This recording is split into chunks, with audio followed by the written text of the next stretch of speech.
Hi everyone, and welcome back to more of Charles Dickens' Sketches by Boz, his first writings in a very fledgling career as a novelist that we all came to know and love. This is the last part of descriptions of things that go in our parish, and it's called The Next Door Neighbour. We're very fond of speculating as we walk through a street on his character and pursuits of the people who inhabit it. And nothing materially assists in these speculations as the appearance of the house doors. The various expressions of the human countenance afford a beautiful and interesting study, but there is something in the physiognomy, no, that's it says it's physiognomy, anyway, of street door knockers, as some almost as characteristic and nearly as infallible. Whenever we visit a man for the first time, we contemplate the features of his knocker with the greatest curiosity, for we all know that between the man and his knocker there will inevitably be a greater or less degree of resemblance and sympathy. For instance, there is one description of a knocker that used to be common enough, but which is fast passing away. A large round one with a jolly face of a convivial lion smiling blandly at you as you twist the sides of your hair into a curl or pull out your shirt collar while you are waiting at the door to be opened. We never saw that knocker on the door of our churlish man. So far as the experience is concerned, it is invariably bespoke hospitality and another bottle. Some phrenologists affirm that the agitation of a man's brain by different passions produces corresponding developments in the form of his skull. Do not let us be understood as pushing our theory to the full length of asserting that any alteration in a man's disposition would produce a visible effect on the feature of his knocker. Our position merely is that in such a case, the magnetism which must exist between a man and his knocker would induce the man to remove and seek some knocker more congenial to his altered feelings. If you ever find a man changing his habitation without any reasonable pretext, depend upon it that, although he may not be aware of the fact himself, it is because he and his knocker are at variance. This is a new theory, but we venture to launch it nevertheless, as being quite as ingenious and infallible as many thousands of the learned speculations which are daily broached for public good and private fortune-making. Entertaining these feelings on the subject of knockers, it will be readily imagined that with what consternation we viewed the entire removal of the knocker from the door of the next house to the one we lived in some time ago, and the substitution of a bell. This was a calamity we had never anticipated. The bare idea of anybody being able to exist without a knocker appeared so wild and visionary that it has never for one instant entered our imagination. We sauntered moodily from the spot and bent our steps towards Eaton Square, then just building. What was our astonishment and indignation to find that bells were fast becoming the rule and knockers the exception. Our theory trembled beneath the shock. We hastened home, and fancying we foresaw the swift progress of events, its entire abolition, resolved from that day forward to vent our speculations on our next-door neighbours in person. The house adjoining ours on the left hand was uninhabited, and we had therefore plenty of leisure to observe our next-door neighbours on the other side. The house without the knocker was in the occupation of a city clerk, and there was a neatly written bill in the parlour window intimating that lodgings for a single gentleman were to be let within. It was a neat, dull little house on the shady side of the way, with new, narrow floor cloth in the passage and new, narrow stair carpets up to the first floor. The paper was new, and the paint was new, and the furniture was new. And all three, paper, paint, and furniture, bespoke the limited means of the tenant. There was a little red and black carpet in the drawing-room, with a border of flooring all the way round, a few stained chairs, and a pembroke table. A pink shell was displayed on each of the little sideboards, which, with the addition of a tea tray and caddy, a few more shells on the mantelpiece, and 3 peacock's feathers tastefully arranged above them, contemplated the decorative furniture of the apartment. This was the room destined for the reception of the single gentleman during the day, and a little back room on the same floor was assigned as his sleeping apartment by night. Now the bill had not long been in the window when a stout, good-humoured looking gentleman of about 35 appeared as a candidate for the tenancy. Terms were soon arranged, for the bill was taken down immediately after his first visit. In a day or two, the single gentleman came in, and shortly afterwards his real character came out. First of all, he displayed a most extraordinary partiality for sitting up till 3 or 4 o'clock in the morning, drinking whisky and water and smoking cigars. Then he invited friends home, who used to come at 10 o'clock and begin to get happy about the small hours, when they evinced their perfect contentment by singing songs with half a dozen verses of 2 lines each, and a chorus of 10, which chorus used to be shouted forth by the whole strength of the company in the most enthusiastic and vociferous manner, to the great annoyance of the neighbours and the special discomfort of another single gentleman overhead. Now, this was bad enough, occurring as it did 3 times a week on the average, but this was not all. For when the company did go away, instead of walking quietly down the street as anybody else's company would have done, they amused themselves by making alarming and frightful noises and counterfeiting the shrieks of females in distress.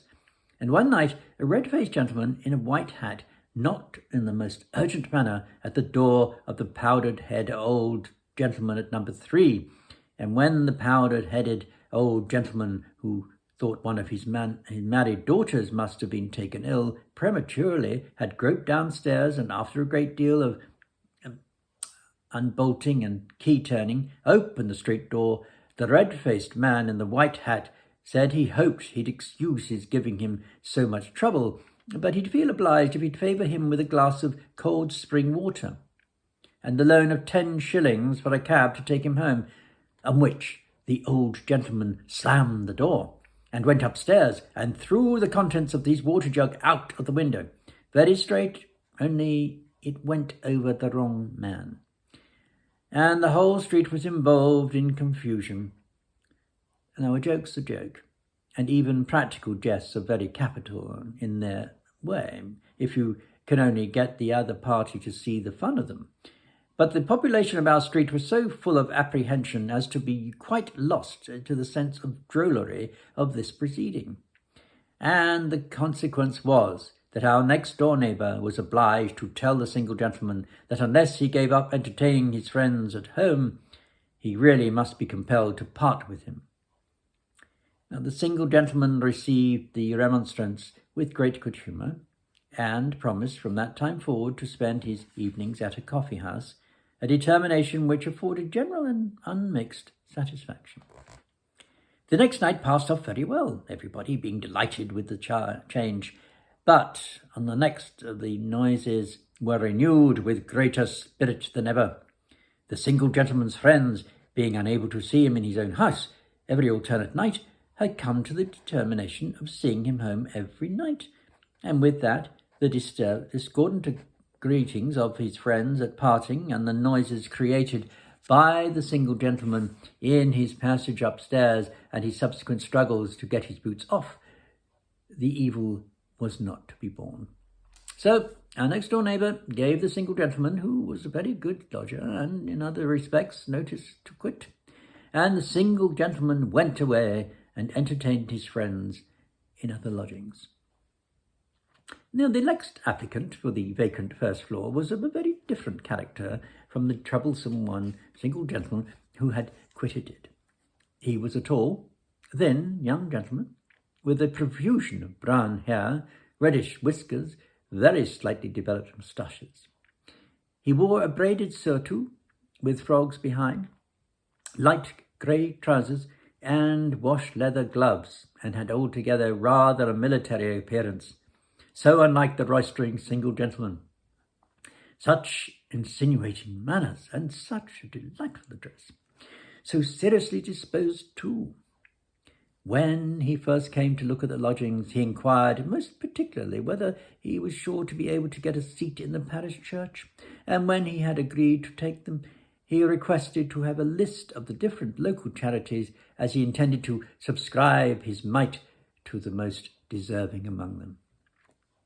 Our next-door neighbour was now perfectly happy. He had got a lodger at last, of just his own way of thinking, a serious, well-disposed man who abhorred gaiety and loved retirement. He took down the bill with a light heart and pictured his imagination a long series of quiet Sundays on which he and his lodger would exchange mutual civilities and Sunday papers. Now the serious man arrived, and his luggage was to arrive from the country next morning. He borrowed a clean shirt and a prayer book from our next-door neighbour, and retired to rest at an early hour, requesting that he might be called punctually at 10 o'clock next morning, not before, as he was much fatigued. He was called, and did not answer. He was called again, but there was no reply. Our next-door neighbour became alarmed, and burst the door open. The serious man had left the house mysteriously, carrying with him the shirt, the prayer book, a teaspoon, and the bedclothes. Whether this occurrence, coupled with the irregularities of his former lodger, gave our next-door neighbour an aversion to single gentlemen, we know not. We only know that the next bill, which made its appearance in the parlour window, intimated generally that there was furnished apartments to let on the first floor. The bill was soon removed. The new lodgers first attracted our curiosity and afterwards excited our interest. They were a young lad of 18 or 19, and his mother, a lady of about 50, or it might be less. Now the mother wore a widow's weeds, and the boy was also clothed in deep mourning. They were poor, very poor, for their only means of support arose from the pittance the boy earned by copying writings and translating for booksellers. They had removed from some country place and settled in London, partly because it afforded better chances of employment for the boy, and partly perhaps with the natural desire to leave a place where they had been in better circumstances and where their poverty was known. They were proud under their reverses, and above revealing their wants and privations to strangers. How bitter these privations were, and how hard their boy worked to remove them, no one ever knew, but themselves. Night after night, 2, 3, 4 hours after midnight, could we hear the occasional raking up of the scanty fire, or the hollow and half-stifled cough which indicated his being still at work, and day after day could we see more plainly that nature had set that unearthly light in his plaintive face, which is the beacon of her worst disease. Actuated, we hope, by a higher feeling than mere curiosity, we contrived to establish first an acquaintance, and then a close intimacy with the poor strangers. Our worst fears were realized. The boy was sinking fast. Through a part of the winter and the whole of the following spring and summer, his labours were unceasingly prolonged, and the mother attempted to procure needlework, embroidery, anything for bread. A few shillings now and then were all she could earn. The boy worked steadily on, dying by minutes, but never giving utterance to complaint or murmur. One beautiful autumn evening, we went to pay our customary visit to the invalid. His little remaining strength had been decreasing rapidly for 2 or 3 days preceding, and he was lying on the sofa at the open window, gazing at the setting sun. His mother had been reading the Bible to him, for she closed the book as we entered and advanced to meet us. "I was a-telling William," she said, "that we must manage to take him into the country somewhere so that he may be quite well. He's not ill, you know, but he's not very strong and has exerted himself too much lately." Poor thing. The tears that streamed through her fingers as she turned aside as if to adjust her close widow's cap too plainly showed how fruitless was the attempt to deceive herself. We sat down by the head of the sofa, but said nothing, for we saw the breath of life was passing gently but rapidly from the young form before us. At every respiration his heart beat more slowly. The boy placed one hand in ours, grasped his mother's arm with the other, drew her hastily towards him and fervently kissed her cheek. There was a pause. He sunk back upon his pillow and looked long and earnestly in his mother's face. William, murmured the mother after a long interval. "Don't look at me so. Speak to me, dear." The boy smiled languidly, but an instant afterwards his features resolved into the same cold, solemn gaze. "William, dear William, rouse yourself. Don't look at me so, love. Pray don't. Oh, my God, what shall I do?" cried the widow, clasping her hands in agony. "My dear boy, he's dying." The boy raised himself by a violent effort and folded his hands together. "Mother, dear mother, bury me in the open fields, anywhere but in these dreadful streets. I should like to be where you can see my grave, and not in these close, crowded streets. They have killed me. Kiss me again, mother.